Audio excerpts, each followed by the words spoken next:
structure inside the inguinal region.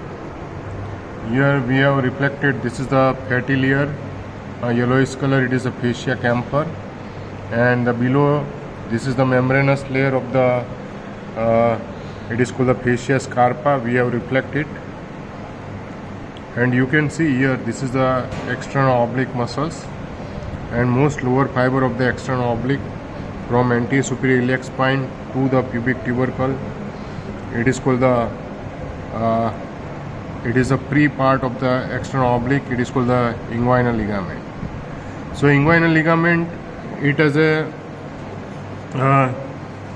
one more part. Here you can see this is the femoral vein and this is a femoral artery. Just medial to the femoral vein there is a femoral canal, but we have removed here the cloacated lymph nodes, and the most inferior to it, here you can see this triangular area. This is the triangular area.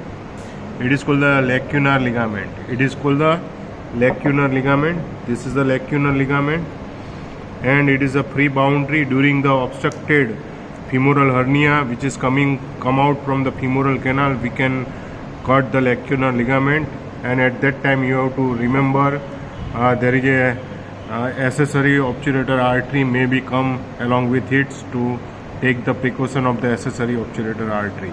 So this is the inguinal ligament from anterior superior iliac spine to the pubic tubercle, and this triangular area on the lower aspect, it is the lacunar ligament, and from here there is a posteriorly one there is a ligament. It is called the pectineal ligament or ligament of the Cooper.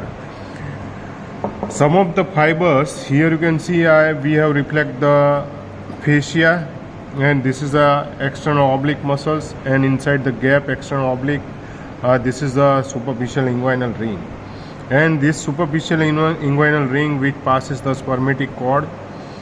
This is the spermatic cord, and it has a two crura, lateral crura and medial crura, and just from the above to it there is a one part which is goes medially behind to it.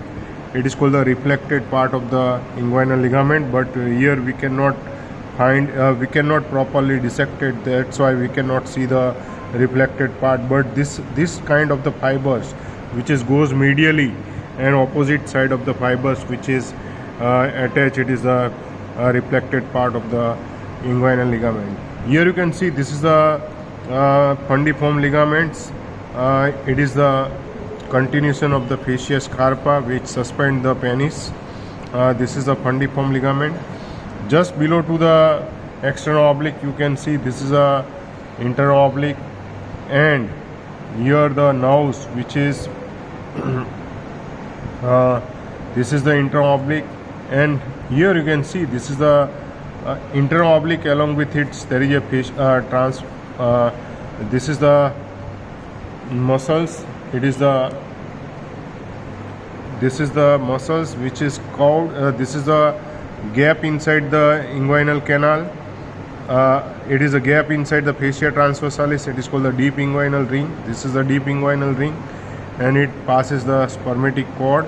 And here you can see the some fibers we have in previous video you can clearly see, but we have separated the all the muscles. That's why some of the fiber which is tear, and that's why we cannot see, but here you can see these are the fibers of the muscles which is reflected. It goes from anterior to it above to the spermatic cord, and this conjoint tendon, mainly the interoblique and transverse abdominis, both the muscles together which is over to the spermatic cord. This is the conjoint tendon, fiber of the conjoint tendon which is goes from anterior to posteriorly, and this conjoint tendon on the posterior side of the superficial inguinal ring, it gives the supports. It gives the supports. It is a conjoint tendon. This is a fascia transversalis, and here you can see this is the rectus abdominis. The fascia transversalis always lies below to the rectus abdominis. You have to remember. This is the pyramidalis muscles. Pyramidalis muscles, and this one is the vessels are the inferior epigastric vessels. Here you can see these are the infraepigastric vessels, which is lies deep to the fascia transversalis. So these are the structure we can right now see here. So this is the external oblique, and this is a transverse abdominis, internal oblique along with the transverse abdominis muscles.